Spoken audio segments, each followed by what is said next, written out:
जय माँ बाबा।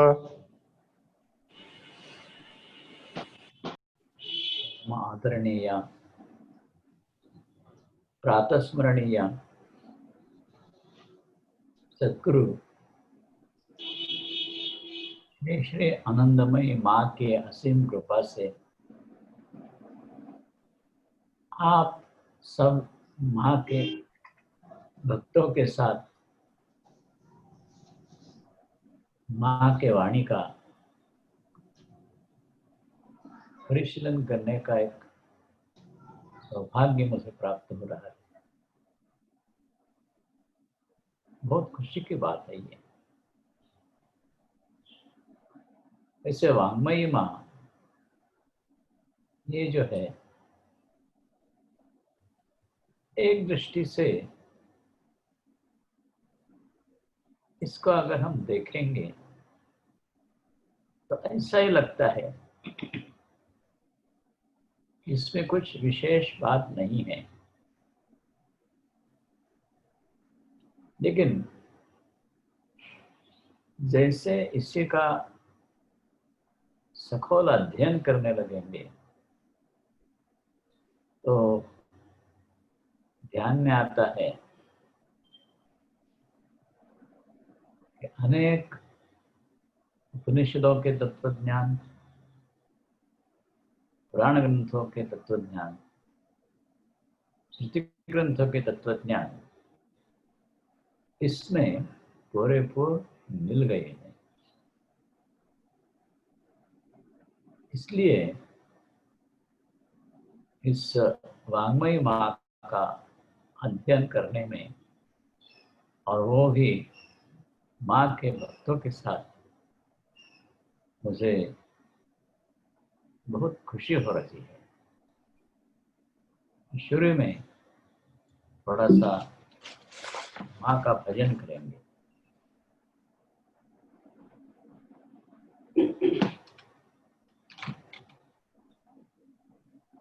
जय जय माँ, जय जय माँ, जय जय माँ, जय जय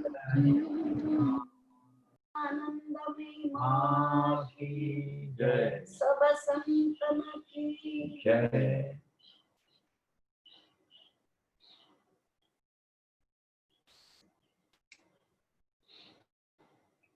ये पिछले सत्संग तक हम लोगों ने प्रारब्ध इस संकल्पना के साथ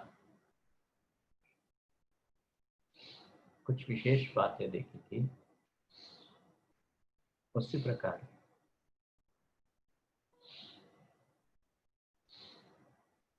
और अनेक जैसे कर्म है,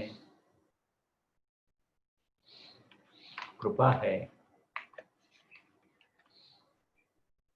गुरु है, इस प्रकार के अनेक बातों के संबंध में माँ के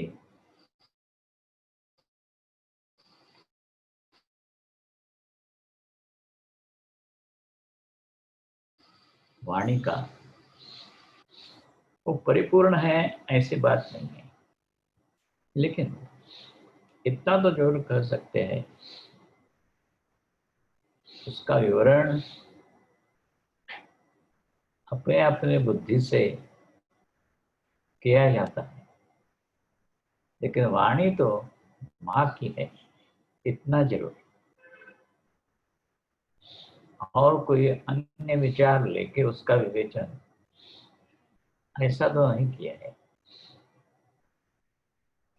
माँ के वाणी का ही जितना कर सके उतना विस्तार, जितना उसके मूलतः अर्थ बाहर निकल सकता है उतना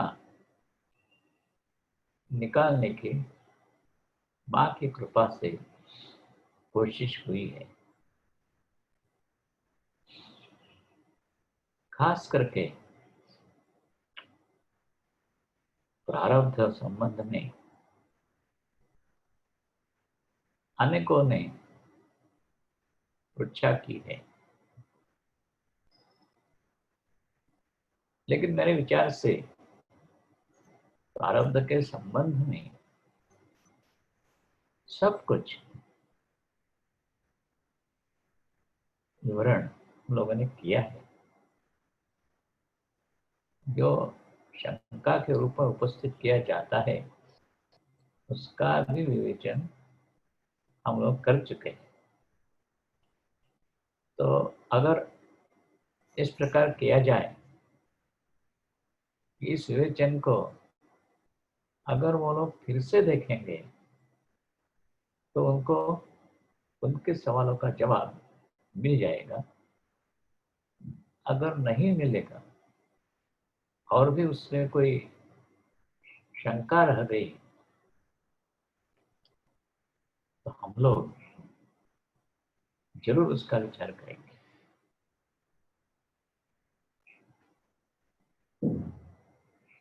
अब एक विलक्षण बात माँ के मुंह से निकली है। ठाकुर जो कराते हैं वही करना। बात तो सत्य है।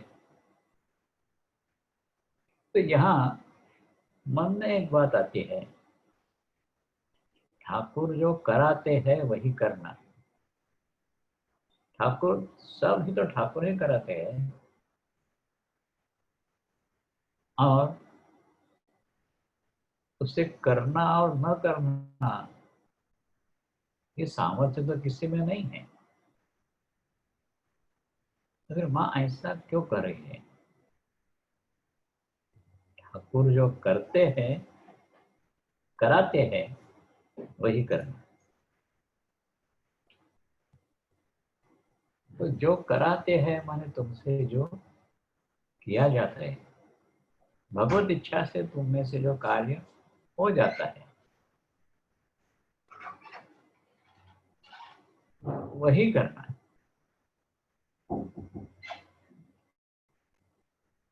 भगवत इच्छा से फिर यहाँ सवाल फिर से उठता है कि जीव प्रारब्ध कर्म के लिए वश है। अपरिहार्य रीति से उसे प्रारब्ध कर्म का भोग करना ही पड़ता है। जब तक कुछ और अवस्था नहीं आती है तब तक, अथवा किसी महापुरुष की, सिद्ध पुरुष की उसका प्रारब्ध मिटाने के लिए अहेतु की कृपा हो जाएगी, तब तक प्रारब्ध का भोग वो करता ही रहेगा। तो ऐसा क्यों कहा है? ठाकुर जो कराते हैं वही करना।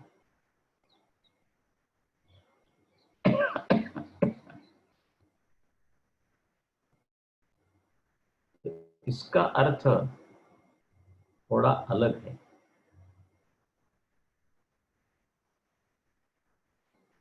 ठाकुर जो कराते हैं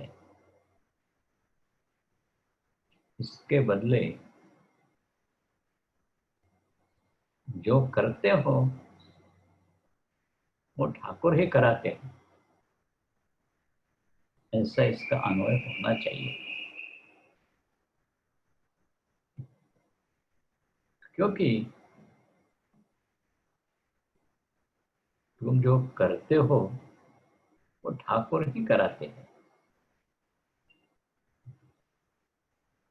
तुम अगर ऐसा मानोगे मेरे प्रारब्धवश हो रहा है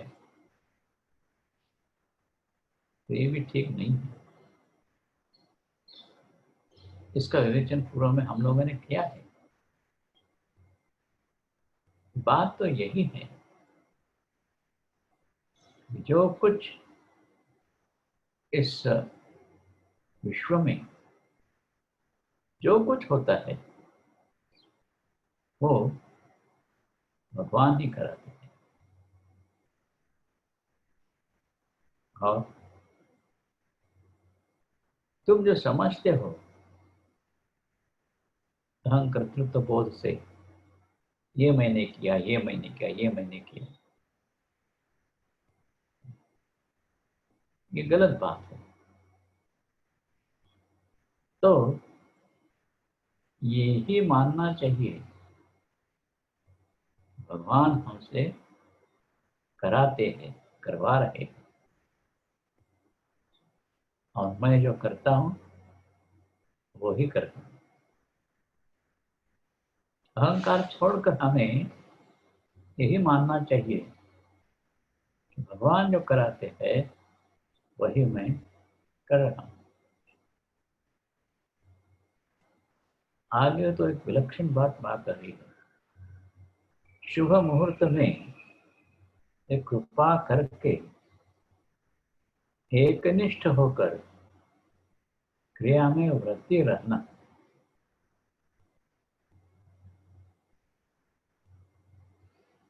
तो ये जब तक भगवत कृपा नहीं हो रही है तब तक क्या करना? तो तुम भगवत इच्छा से अनुकूल ऐसा कर्म करते रहो। शुभ मुहूर्त में ये कृपा करेंगे। कृपा कब करेंगे? बात कहते शुभ मुहूर्त में। मुहूर्त किसी विशिष्ट क्षण को मुहूर्त समझते हैं।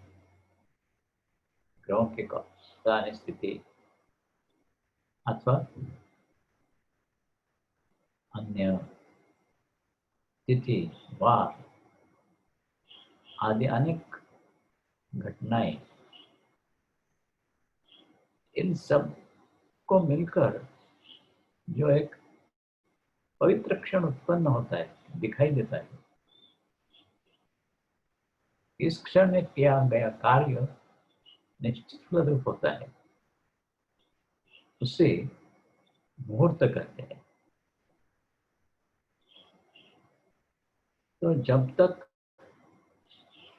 शुभ मुहूर्त में वे कृपा करेंगे, माँ का एक प्रकार का अभिवचन नहीं है, वो कृपा करेंगे, लेकिन शुभ मुहूर्त में वे कृपा करेंगे।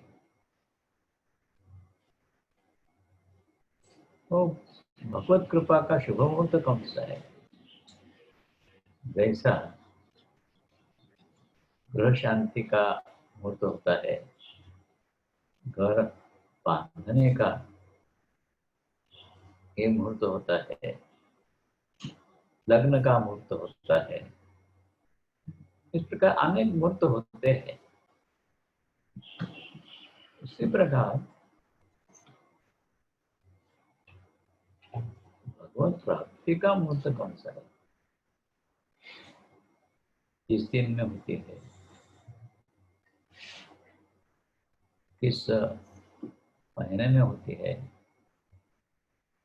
अथवा किस काल में होती है? तो ऐसे कैसे है?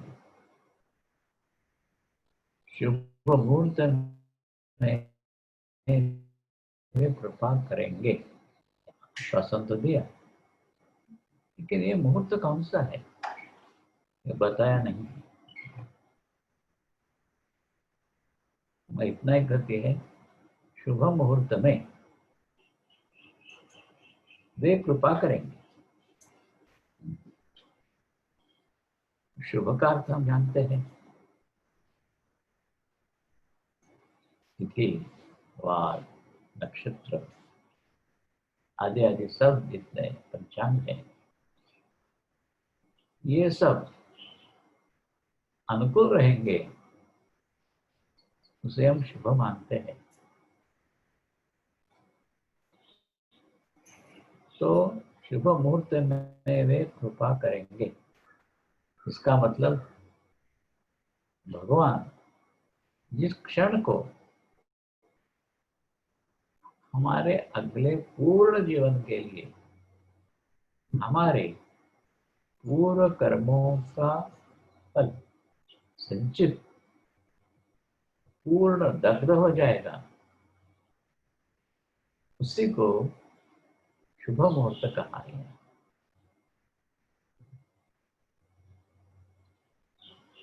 लेकिन ऐसा मुहूर्त कब है? बच्चा में ढूंढने से मिलेगा? बिल्कुल नहीं। ऐसा मुहूर्त एक ही बताया है, एक ही बताया। ज्ञानाग्नि सर्वकर्माणि मत्सुसात् कुरुते। जिस समय, जिस क्षण ज्ञान की अग्नि प्रज्वलित हो जाती है अंतरंग में, उसी क्षण सब कर्मों का जलकर भस्म हो जाता है। यही शुभ मुहूर्त है। जिस क्षण अपने अंतरंग में ज्ञानाग्नि प्रज्वलित हो जाएगा, उसी क्षण पूर्ण रीति से शुभ मुहूर्त उदित हो गया है। और इस शुभ मुहूर्त में वो कृपा करते हैं, उसी क्षण में कृपा करते हैं। पूरी तरह से तुम्हें कृपा प्राप्त हो ही जाती है। हाँ, अच्छा, लेकिन ऐसा ज्ञानाग्नि जब तक प्रज्वलित नहीं होता है, शुभ मुहूर्त जब तक प्रज्वलित नहीं होता है, उदित नहीं होता है, तब हम क्या करेंगे? कौन सा व्रत आचरण में लाएंगे? क्या करेंगे तब तक?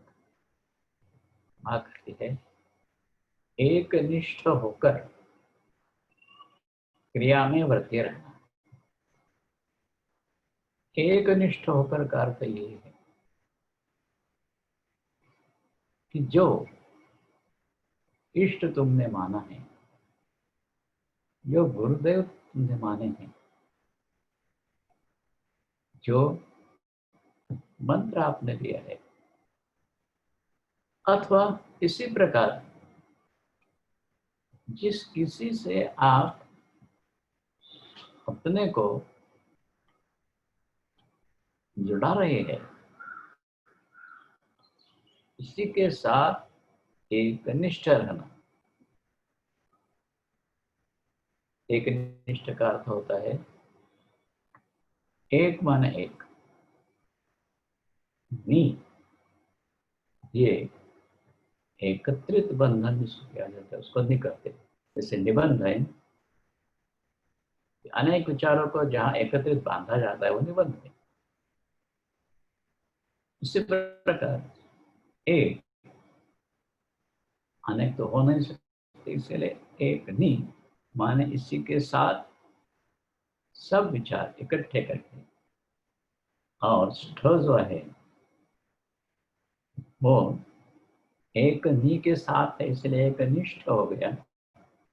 नहीं तो शब्द स्थ है, उसी में ही अवस्थिति अपनी, उसी में ही रहना। अपना इष्ट, अपने गुरु, अपना जप इत्यादि जो कुछ व्रत हमने लिए हैं, जो कुछ नियम लिए हैं, जो कुछ हम कर रहे हैं, उन सब के साथ पूर्ण रीति से एकनिष्ठ रहना, उसी में ही डूबे रहना। यही क्रिया जब तक भगवान का शुभ मुहूर्त उदित नहीं होता है, जिस मुहूर्त में वो कृपा करने वाले हैं, तब तक इस प्रकार व्रती रहना है। आगे कहती है, अनेक समय योग्य गुरु कर लेने के लिए भी कोई क्रिया देते हैं। थोड़ा ऐसा लगता है ये विसंगत विधान है। जो विषय चल रहा है उसके साथ सुसंगत नहीं। योग्य गुरु का यहाँ कोई संबंध ही नहीं है और उसके लिए निर्देश देते हैं, इसका तो और संबंध अलग है। तो फिर ये क्यों आया है यहाँ?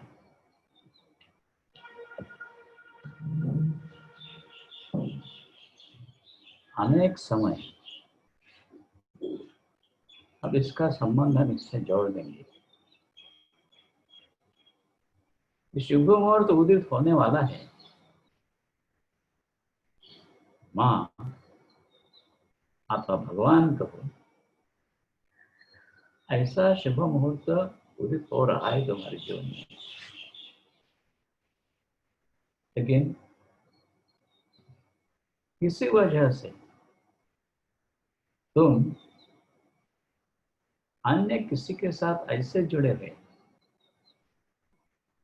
इस उसी की वजह से ये शुभ मुहूर्त उदित नहीं हो पा रहा है।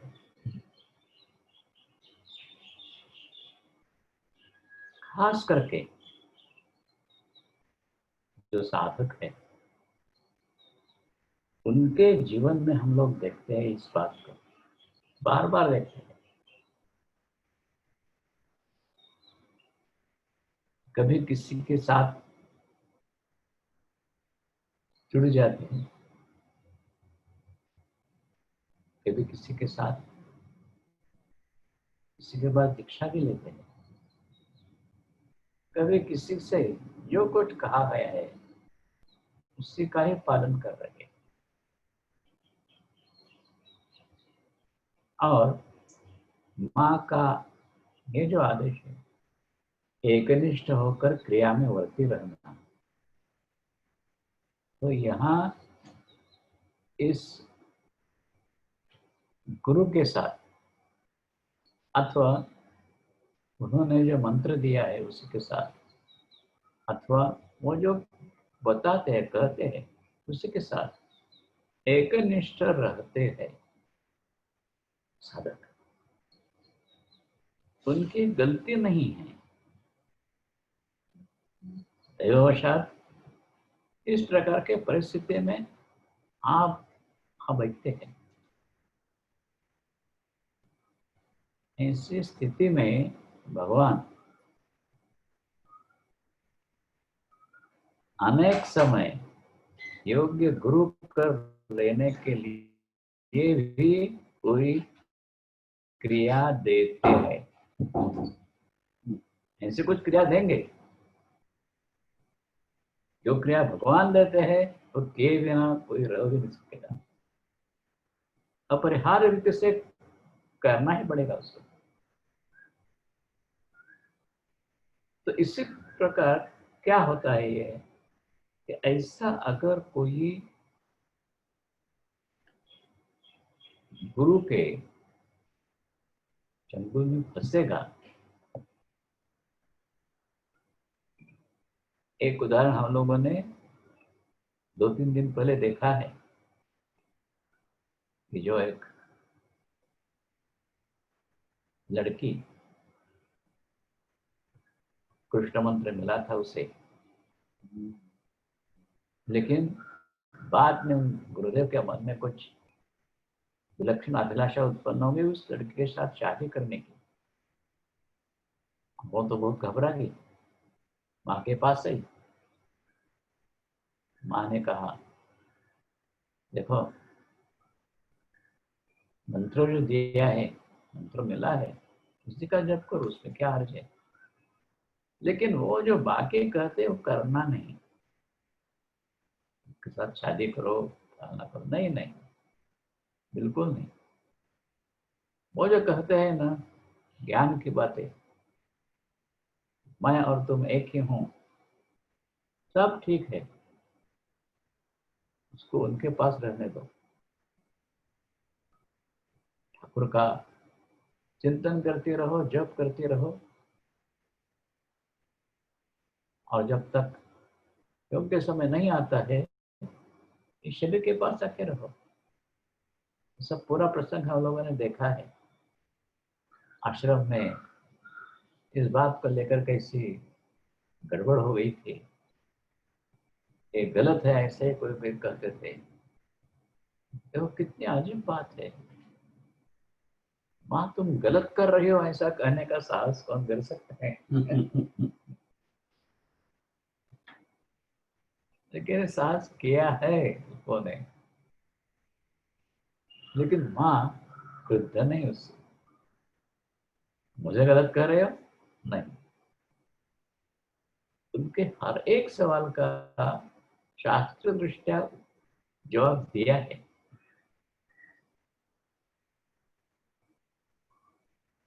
और यही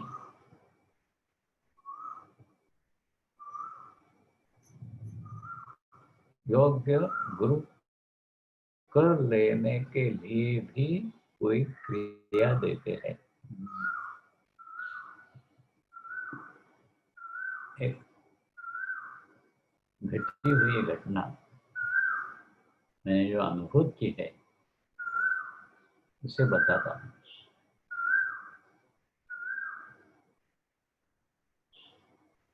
महाराष्ट्र के एक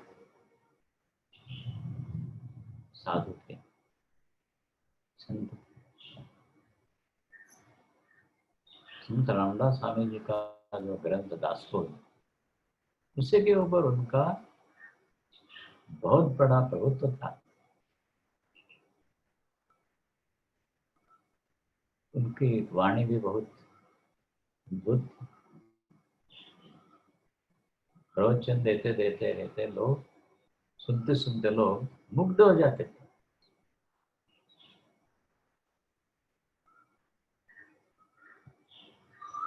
और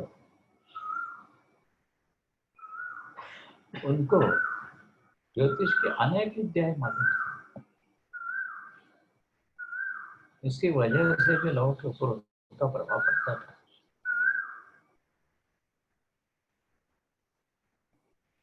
ज्योतिष शास्त्र की तो मैं उसके संबंध में आगे कुछ नहीं कहूंगा, लेकिन स्वामी विवेकानंद जी के ग्रंथ और समर्थ रामदास स्वामी जी के ग्रंथ, इनकी जो मीमांसा करते थे, प्रवचन करते थे, व्याख्यान देते थे, इससे तो मैं जरूर प्रभावित हो गया था।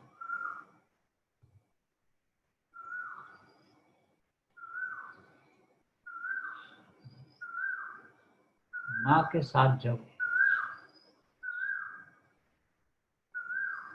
1960 में पहला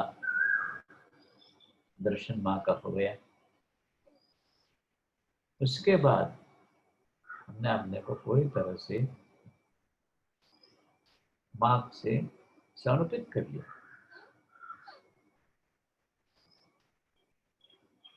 ये जो थे स्वामी जी,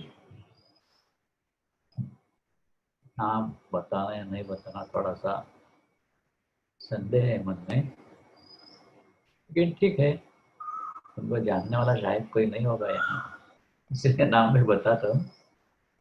उनका नाम था स्वामी विजयनाथ।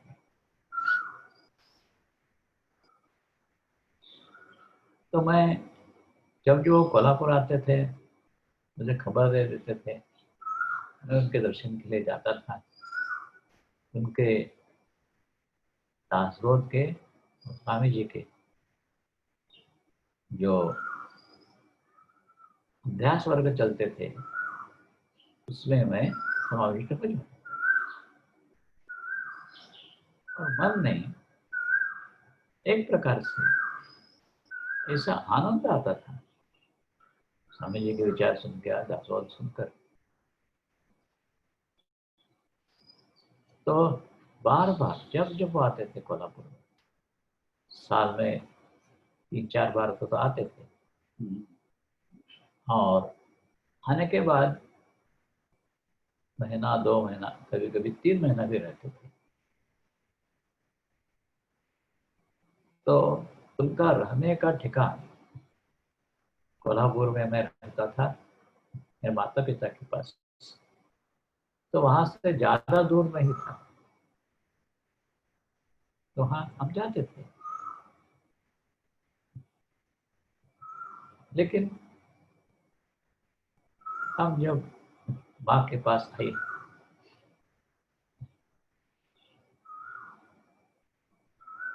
ये सिद्धियों की बात तो मैंने पहले कही है। कोल्हापुर में महालक्ष्मी जी के मंदिर में दत्त मठी में कोई नागा साधु आते थे, उनसे मैं और दत्ताबाल ने कुछ सिद्धियों की प्रक्रिया जान ली थी। किन मंत्रों का भी अनुष्ठान करते थे, और माँ से बातें करते करते करते ये सब बातें तो हमने कर ली। पूछा माने क्या करते हो, क्या करते हो, क्या करते हो। हम एक एक बताते गए शिक्षण, अरे पढ़ाई हो रही है, आदि आदि आदि। लेकिन माँ का फिर भी सवाल आता था, अब क्या करते हो। अंत में हम सोच में पड़ गए कि और क्या करता हूँ, मैं कुछ नहीं करता हूँ। लेकिन माँ पूछ रहे तो जरूर कुछ मैं करता हूँ, इसलिए माँ क्यों पूछेगी। ऐसा नहीं कर सकते थे कि और कुछ नहीं कर सकता, आप क्या करके पूछेंगे। अचानक वह मन में आया, ये जो योग सिद्धियां है, किसी के बारे में मैंने कुछ नहीं कहा है, तो बता दिया माँ को ऐसे ऐसे योग सिद्धियों का समाज के लोगों के हित के भी उपयोग करते रहते हैं। कुछ धन कमाते नहीं, कुछ नहीं है, सिर्फ जो दुखी है, पीड़ित है, असहाय है,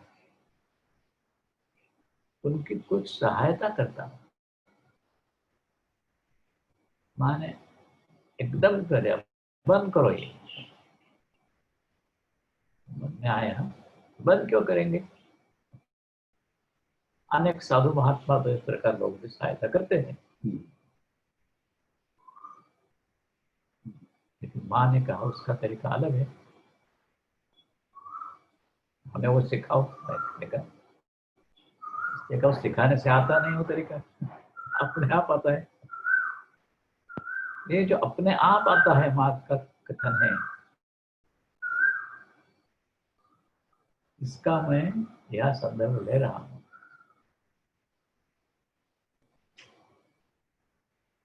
गुरु अंत समय में कहा गया, अनेक समय योग्य गुरु कर लेने के लिए भी कोई क्रिया देते हैं।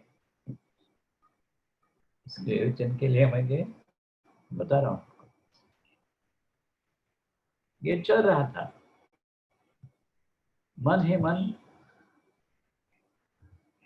निश्चय किया था कि माँ ने कहा बंद करो तो बंद नहीं करना। लेकिन माँ की शक्ति कितनी और हमारा निश्चय कितना, कर नहीं पाते थे। कितना भी प्रयत्न करें उन सिद्धियों का उपयोग कर नहीं पाते थे। जी को बता दिया मैंने, वो तो जहां जहां घूमते थे, दूसरे गांवों में भी, कभी कभी कोल्हापुर में भी हमें साथ ले जाते थे, और इन सिद्धियों के द्वारा जो जो कुछ उनको करवाना था करवाते रहते थे। और जब मैंने उनसे कहा कि माँ ने इसको बंद करने के लिए कहा है, अब नहीं कर सकूंगा मैं, तो आश्चर्य लगा। माँ ने कहा लेकिन तुमने क्यों माना? मैंने कहा मानना ना मानने का सवाल ही नहीं है, मैं कर ही नहीं पा रहा हूँ ना। अगर आप करवा सकते हो तो करवा लो, मुझे कुछ करना नहीं है।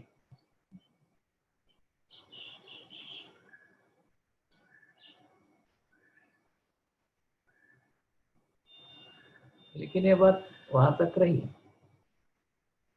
इस प्रकार की सिद्धियों का उपयोग उसके बाद मैं कभी नहीं कर पाया। लेकिन उस समय माँ ने कहा था कि जब जरूरत अपने आप आ जाएगा।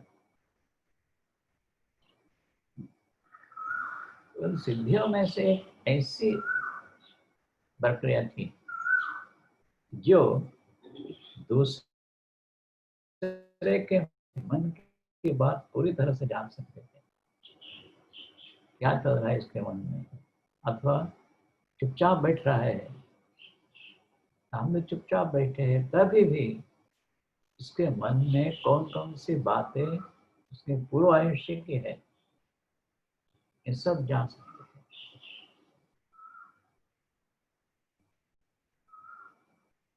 तो उनको वंदन करने के निमित्त जब मैंने उनको स्पर्श किया, अचानक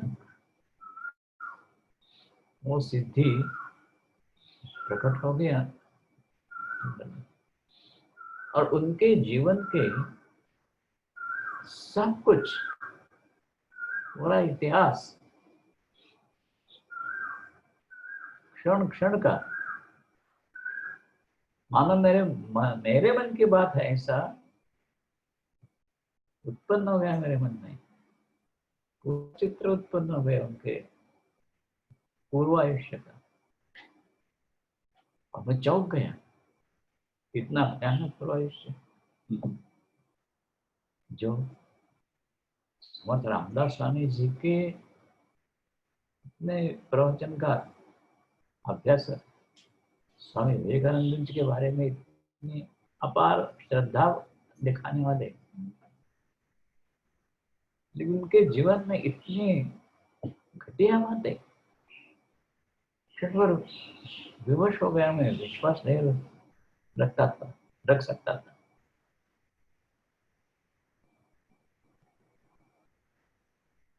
और स्वामी जी से पूछा, भीमलत्मा जी से,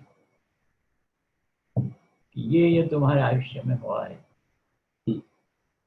एकदम चौंक गए वो, तुझे किसने बताया?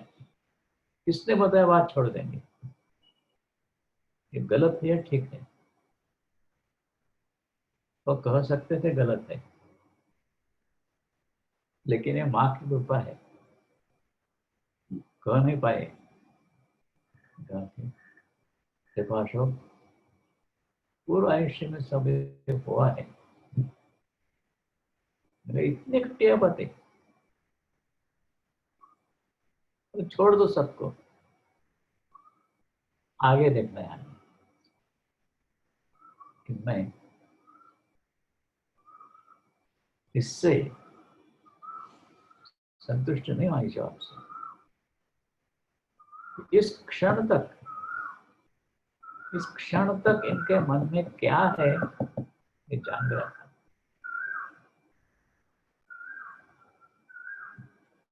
तो मन ही मन ठान ली। इसके पूर्व में हमने कहा है, प्रमोद ठाकुर के हम प्रार्थना करते हैं, आप जैसा गुरु हमें मिलना चाहिए, आपसे बढ़कर कोई होगा हम जानते नहीं। हमारी दृष्टि से अत्यंतिक उच्च स्तर पर आप ही हैं, हमें गुरु मिलना चाहिए।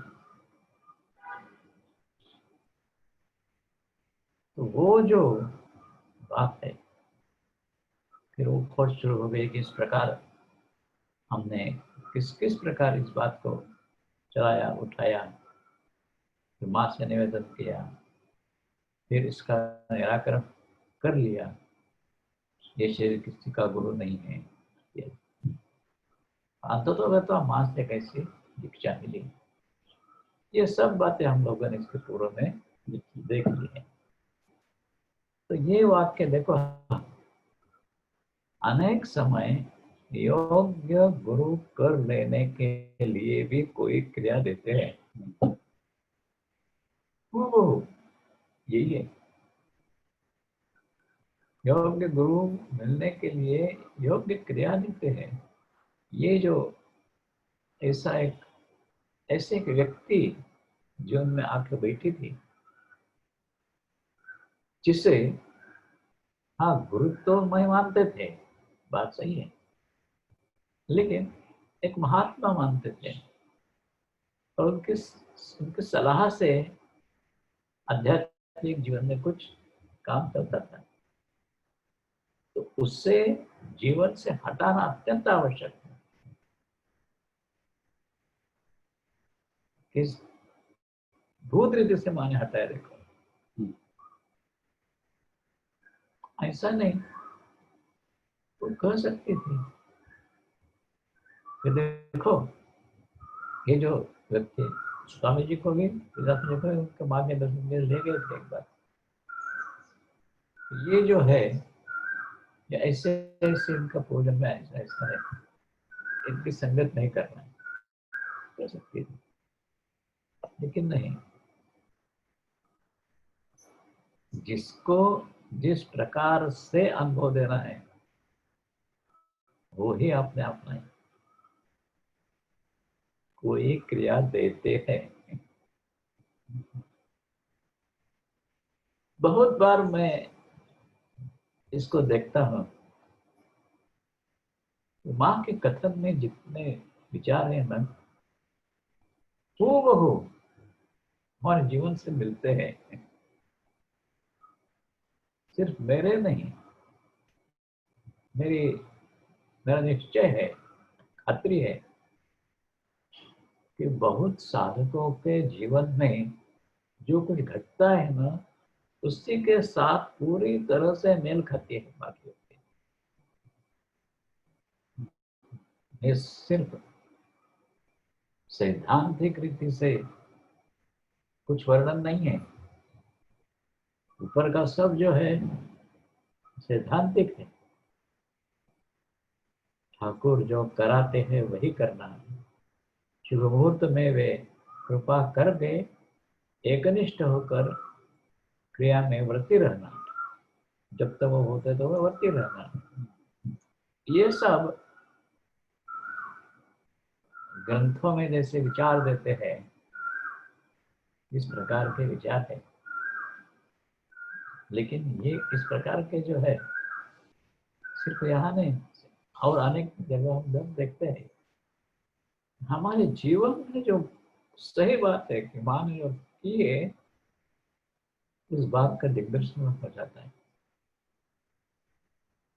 अद्भुत बात है ये।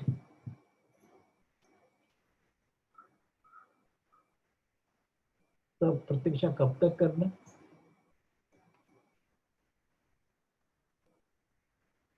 छठा जप करते ये करते, जब तक गुरु मिलते नहीं हैं, गुरु प्राप्त करने के लिए योग्य तंत्र देते हैं, मंत्र देते हैं, सब कुछ देते हैं भगवान, और कहाँ तक कब तक करना है? माँ कहती है अंत समय के लिए प्रतीक्षा करना है। इस जीवन का अंत हो जाए इसकी प्रतीक्षा करते रहना। इस जीवन में तो गुरु मिले नहीं है, तो ऐसा जीवन रखकर क्या फायदा है? जो कुछ मिला है उसी के साथ एकनिष्ठ रहकर इष्ट आदि सब के साथ गुरु प्राप्ति की प्रतीक्षा करते हैं।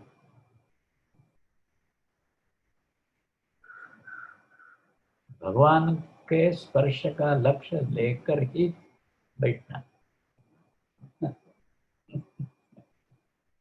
प्रतीक्षा प्रतीक्षा करते रहने से, जैसा खाना पीना सोना, उसी प्रकार ठाकुर का नाम जप, सब कुछ, पूजा पाठ, सब कुछ।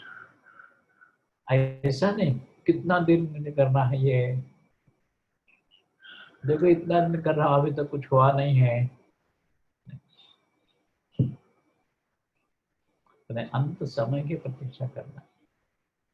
ये माँ क्यों कहती है?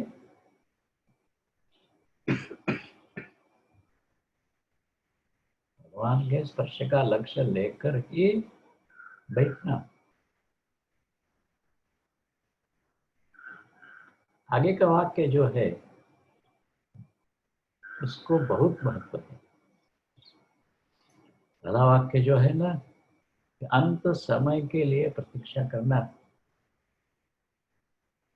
यानी अपना जीवन ऐसा ही जाएगा,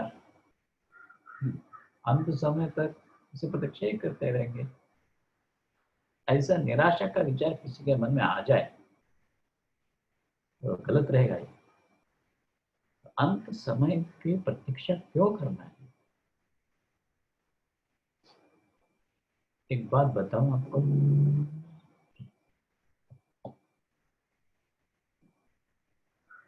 शायद उसका विचार नहीं करना चाहिए। प्रसंग अब निकला है, इसलिए इसका उच्चार करता है।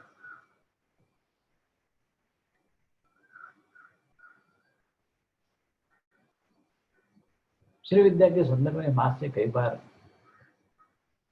विवेचन हुआ है, चर्चा हुई है। तो शास्त्र में विद्या ऐसा लिखा है, जिसका ये अंतिम जन्म है वो ही विद्या प्राप्त कर सकता है।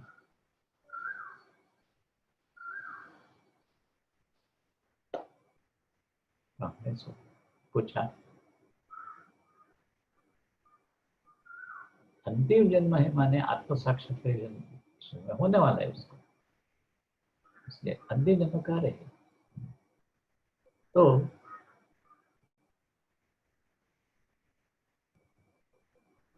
अंत समय की प्रतीक्षा करना है, इसका मतलब जिस समय अंत हो जाएगा, दोनों वाक्यों का, दोनों विवेचनों का समन्वय करने के लिए बोल रहा हूँ। ये माँ के साथ भी चर्चा की है हमने कि वो जो कुछ मिला है उसी का जो करते करते करते बैठा है, अंत समय तक, अंत समय तक इसका मतलब इसी जीवन में, दिन के जो है तो इस जन्म में आती है ना, तब तक भगवान के पास समय है, तब तक तुम्हारे एकनिष्ठा की प्रतीक्षा कर रहा है वो। अंत समय तक प्रतीक्षा करना, इसका मतलब यही है कि अंत समय तक दृढ़ निश्चय से भगवती का जप तप करते रहना है। अंत समय के पहले जरूर भगवती का साक्षात्कार हो जाएगा। भगवती का साक्षात्कार माने माँ का साक्षात्कार, माँ का साक्षात्कार माने आत्म साक्षात्कार हो ही जाएगा, इसी जन्म में हो जाएगा। कुछ घबराने की, सोचने की जरूरत ही नहीं है। तो ऐसे कुछ विलक्षण वाक्य माँ के विवेचन में रहते हैं और मुझे ठीक से याद है, इसका वहां हमने किया है माँ से। जो जिसका ये अंतिम जन्म है उसी को ही ये विद्या प्राप्त हो जाएगी। अंतिम जन्म और अंत तक बीच के किसी भी क्षण में अद्भुत साक्षात्कार हो ही जाए, यह आश्वासन स्वयं भगवती ने दिया है। स्वयं भगवती ने दिया है माने स्वयं मां ने दिया। इसकी सत्यता के बारे में मन में शंका भी नहीं लानी। अगर ये नहीं सत्य होगा तो जग में कुछ भी सत्य नहीं रहेगा।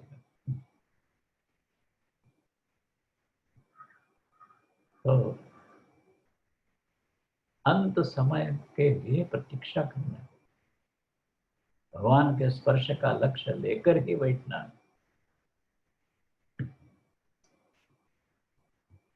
ध्यान देकर बिल्ली जिस प्रकार चूहे की तरफ ध्यान देके बैठती है, आवाज सुनी जैसे इधर उधर, इधर कहीं वो है, जब आएगा तो पकड़ लूंगी। इस प्रकार बिल्ली जब लक्ष्य देखे बैठते हैं ना, इसी प्रकार भगवान के स्पर्श का लक्ष्य लेकर ही बैठना। कितना समय बैठेंगे?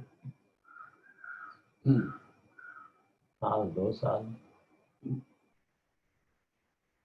बैठे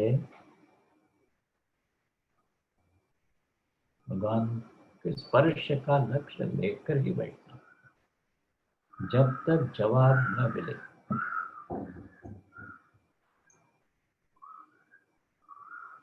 तुम्हें तुम्हारा जो पुकार है, तुम्हारी जो प्रार्थना है, उसी का प्रतिसाद मन में अपने आप उत्पन्न होगा ही। उसी को लक्ष्य लेकर बैठना है जब तक जवाब न मिले। अपनी कोशिश करना। कोशिश किस लिए करना है? क्या हमें आत्म साक्षात्कार हो जाए इसलिए? नहीं। तो फिर किस लिए? कोशिश करना योग्यता के लिए, जवाब पाने के लिए।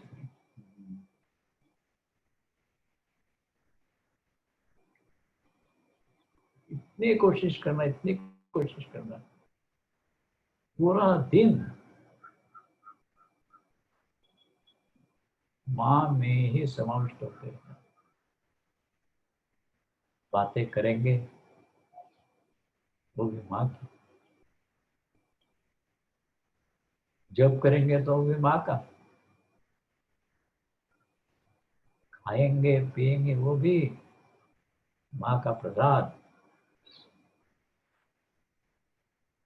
इधर इधर किधर भी देखोगे तो इस रूप में मां तुम। ये जब होगा ना, से मां कहती है अपनी कोशिश करना योग्यता के लिए, जवाब पाने के लिए। जब जवाब मिल जाएगा जरूर मां अपने को तुम्हारे सामने पूरी तरह से प्रकट कर देगी। मां का जो रूप हमने देखा है, सिर्फ उतना ही मां का रूप नहीं है। आप सब भी तो इस बात को जानते ही हैं। ये जो रूप देखा है हमने, सिर्फ उतना ही नहीं मां का रूप, हिस्सा है वो।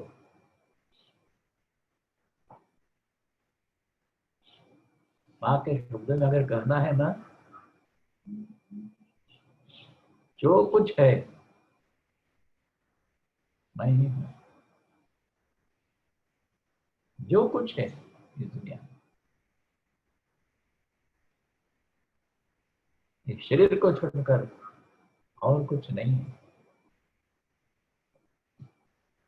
बात सही है। किसी एक भी व्यक्ति, एक भी कण, कुछ भी, पशु पक्षी वृक्ष,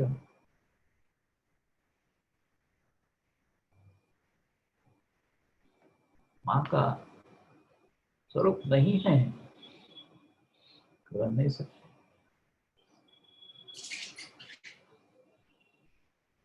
इसका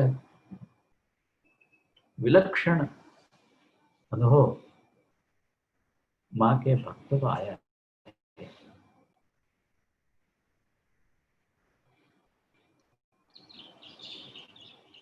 अभी 6 बज गए हैं, तो क्या विवेचन को यही रोकेंगे? प्रश्नोत्तर का समय हो गया है, अथवा ये विवेचन पूरा करके फिर बाद में प्रश्नोत्तर करेंगे।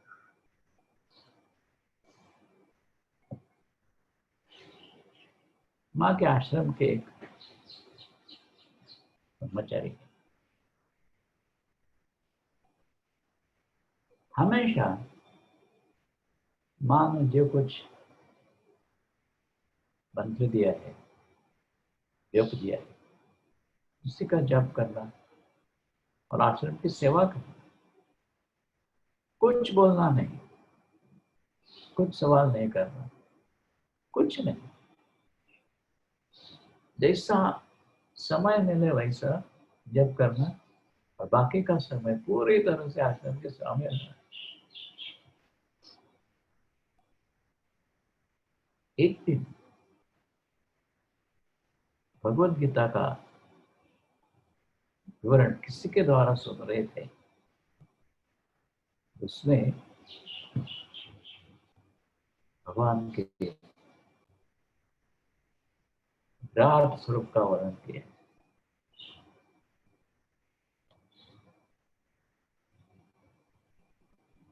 उनके मन में आया, ये कैसा विराट स्वरूप, इसमें अग्नि है, ये सब। इधर देखने वाला अर्जुन है, इधर दिखाने वाले भगवान है, तो कैसा विराट स्वरूप है। लेकिन गीता जी में कहा है, इसको कैसे गलत मानेंगे।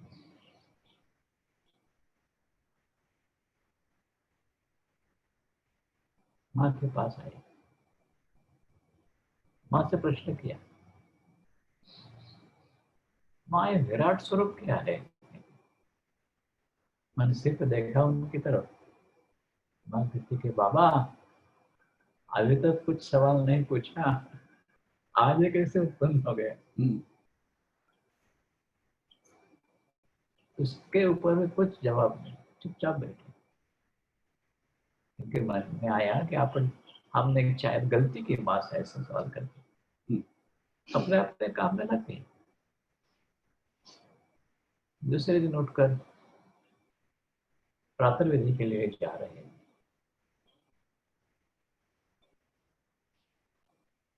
वो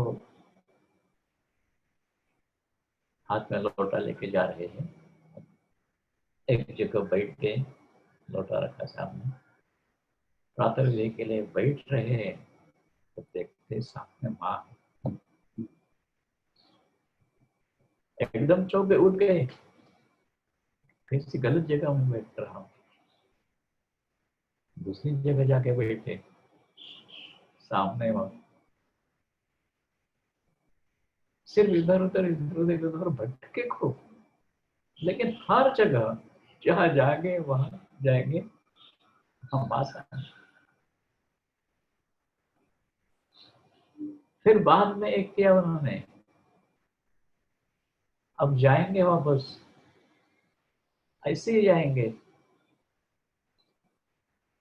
लेकिन देख रहे हैं जहां पैर रखना है हर जगह वहां। फिर आंख बंद कर लिया, दोनों आंख बंद कर लिए, और वैसे ही अंदाजे से इधर उधर करते करते करते करते आश्रम में पहुंच गए।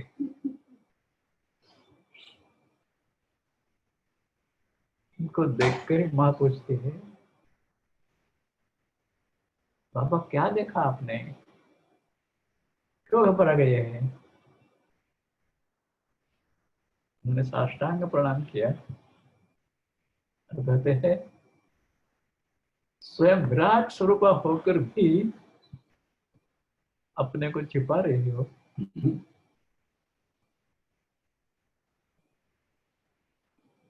देखो जी, विश्वरूप दर्शन का विवेचन है गीता में, बहुत अपूर्ण है। जो दर्शन इस उपेंद्र महाराज का है वो असली दर्शन है कि हर एक कण कण में जहाँ दृष्टि जाए वहां वही रूप, यही विश्वरूप दर्शन, पूरे विश्व में समाविष्ट हुआ वो रूप, यही विश्वरूप है। तो इस दृष्टि से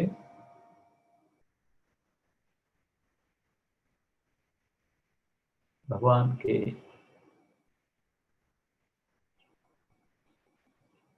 स्पर्श का लक्ष्य लेकर ही बैठना, जब तक जवाब न मिले अपनी कोशिश करना, योग्यता के लिए जवाब पाने के लिए। इसी के साथ ये माँ की वाणी को हम यही विश्राम देते हैं। चिन्मय आनंद घनमूर्तये ज्ञान भक्ति प्रदायिन्यै मातस्तुभ्यं नमो नमः, मातस्तुभ्यं नमो नमः। सृष्टिमानंदमय माँ की जय, सृष्टिमानंदमय माँ की जय।